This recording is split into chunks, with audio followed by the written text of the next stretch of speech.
Bonjour les amis, je suis heureux de vous retrouver malgré les circonstances très graves dans lesquelles se trouve notre pays depuis le 12 juillet dernier.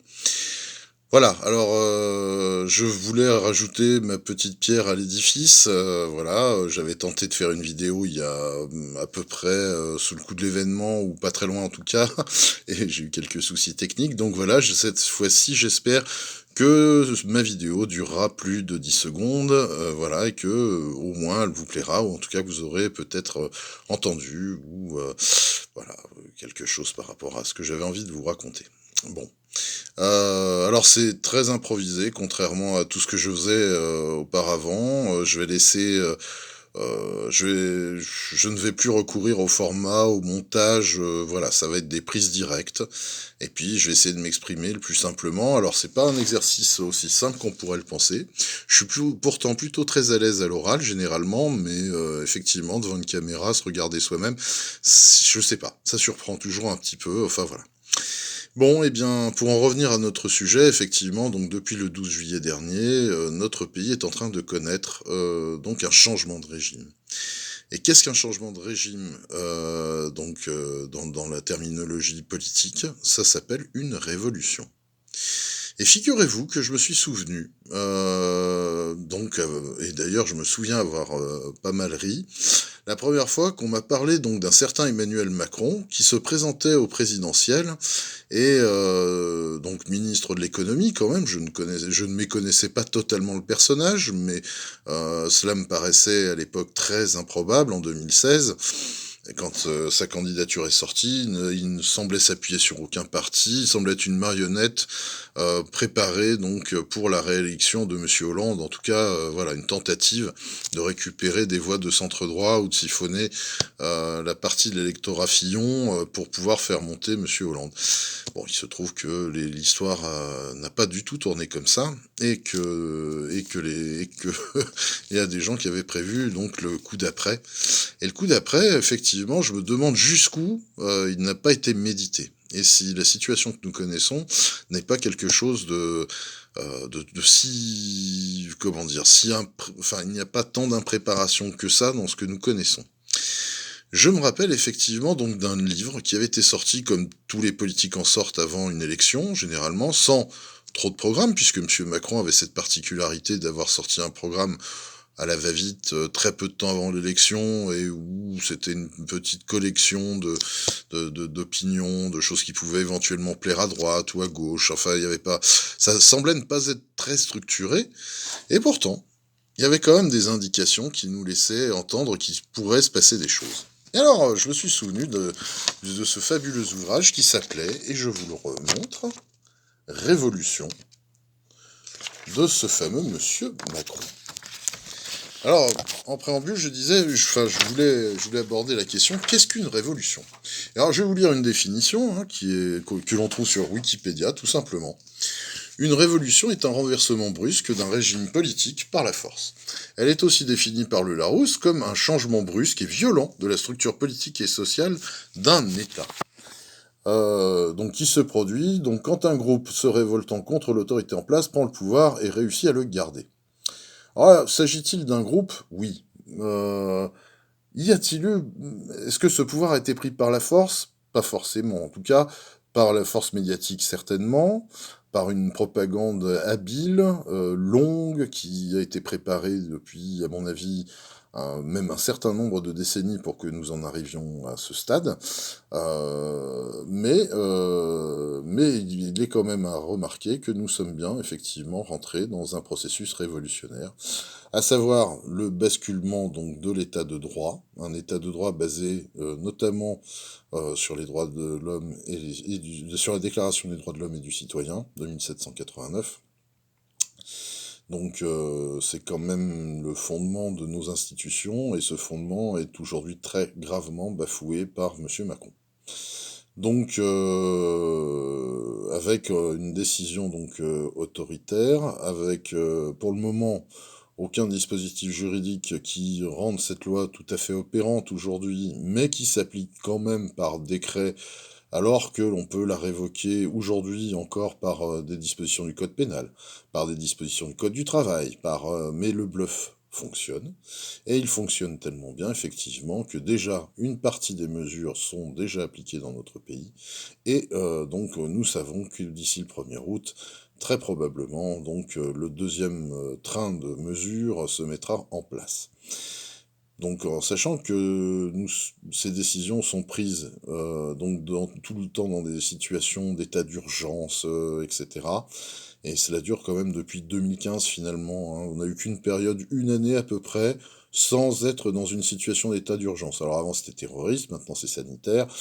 Bientôt on aura peut-être le sanitaire et le terroriste, tant qu'à faire, si cela ne suffit pas à convaincre la plèbe de ne pas sortir et de voilà, c'est d'accepter avec résignation des mesures qui sont totalement contraires à notre ordre juridique depuis la Révolution française, on va dire. Et alors mettons même, pour être vraiment, depuis la Troisième République, et voilà, bon, mais c'est difficile de remonter plus haut.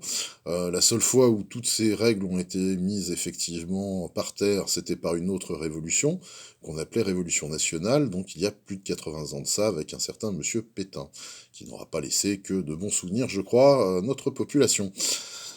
Voilà, donc je ne sais pas comment, enfin quel ton adopter. Si je dois adopter un ton grave, si je dois adopter ce qui est généralement mon cas, un ton comique, ou parce que c'est vrai que je ne pense pas, et ça va vous paraître très étrange, mais je ne pense pas, compte tenu du fait que nous ayons encore un corpus juridique qui nous protège encore de l'application de telles discriminations sur notre territoire, je ne crois pas en la réalisation complète de ce projet. Ou alors vraiment tout aurait volé en éclats, et je n'ose pas croire. En tout cas, jusqu'au 5 août, je m'accroche à l'espoir que nous sommes encore dans une démocratie, en tout cas un état de droit, et donc régulé quand même par des règles qui se fondaient sur l'humanisme et les idées des Lumières. Voilà.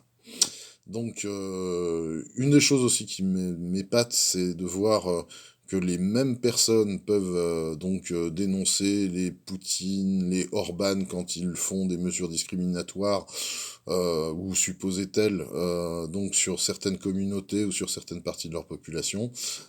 Et là, on s'apprête sur des motifs de santé, des motifs médicaux, qui normalement ne regarderaient que les individus concernés, on s'apprête donc à exclure une bonne vingtaine de millions d'habitants à peu près, puisque c'est à peu près la frange dont on nous dit qu'elle serait radicalisée au point de refuser un produit dont l'efficacité ne semble pas du tout avérée, ou en tout cas très peu. Elle éviterait les formes graves, elle éviterait, voilà, mais bon, ça, peut-on le savoir? Et les gens qui donc sont morts des premières vagues Covid, ne sont pas là pour témoigner, ne pourront pas, voilà, et je pense que ce qui reste maintenant, ce sont, je vais pas dire les plus solides d'entre nous, mais en tout cas, ceux qui ont le moins de risques finalement d'avoir des complications avec ces virus, notamment ce fameux virus dit Delta, qui semble être quand même assez peu virulent, a priori, enfin très, très contagieux, mais peu virulent, en tout cas peu dangereux pour l'individu. Je ne suis pas médecin, donc je ne vais pas partir dans ce genre de considération. Moi, je me limite simplement à mon constat en tant que citoyen, donc de ce que devient notre pays, et ce pourquoi moi personnellement, je m'engagerai pour que ça ne devienne pas et ça n'advienne pas, et que cette fameuse révolution macronienne, cette révolution oligarchique, cette révolution donc qui met à bas tout notre système de valeurs et de pensée, donc pour n'obéir plus qu'aux impératifs d'experts très intéressés en plus à ce que certaines décisions soient prises. Moi, je ne veux pas de ce monde-là. Je veux conserver donc un pouvoir démocratique, voire alors cela peut aller d'une revalorisation de la démocratie représentative, bien que celle-ci ne soit pas exempte de reproches, et nous l'avons bien vu d'ailleurs pendant cet épisode, elle n'a pas brillé par sa ténacité, sa résistance extrême.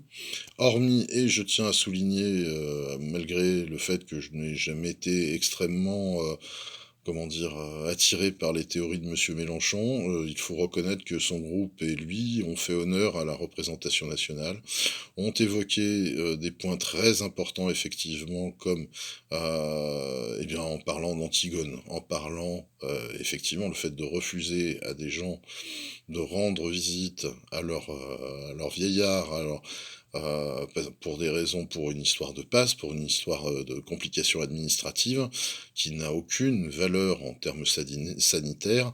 Je pense vraiment que là, on atteint le fond et donc c'était bien qu'il y ait ce rappel par rapport à Antigone, par rapport aussi, eh bien oui, à ce que Hannah Arendt avait pu voir, observer d'elle-même dans la montée des totalitarismes, car un régime politique qui estime que l'on peut, définir finalement le beau, le bien, le vrai, ça s'appelle un État totalitaire.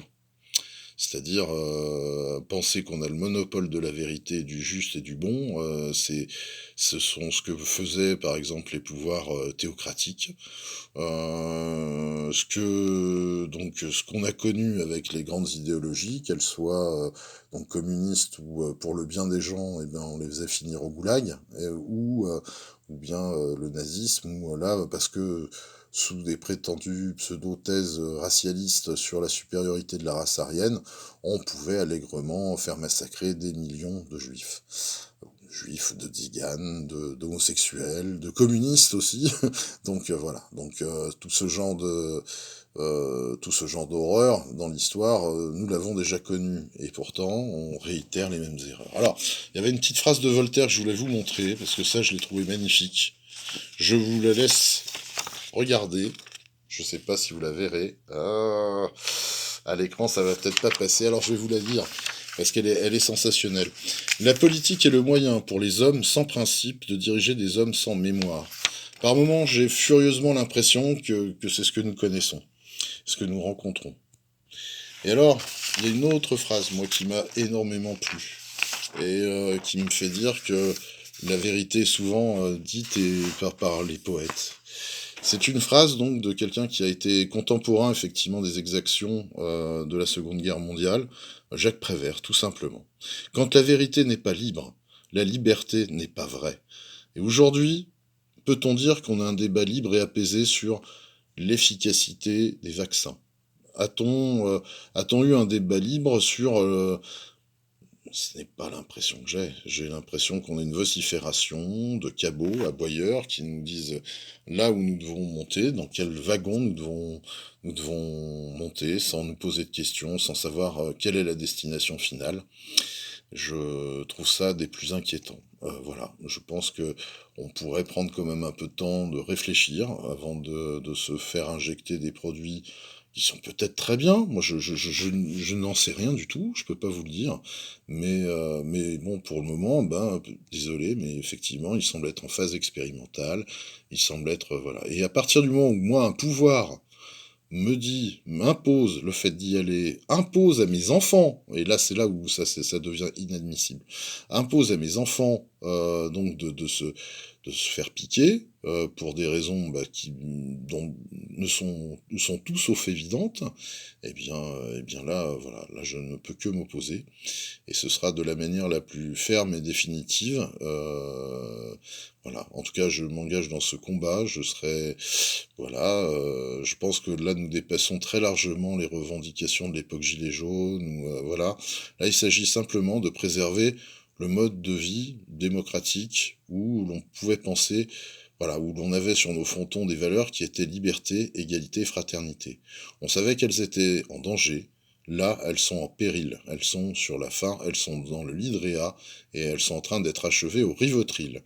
Donc, mesdames, messieurs, je vous souhaite une bonne soirée et sachez que voilà, je vous rejoins dans le combat. Je l'ai jamais vraiment quitté, mais voilà, je suis heureux de vous retrouver et de me battre à vos côtés.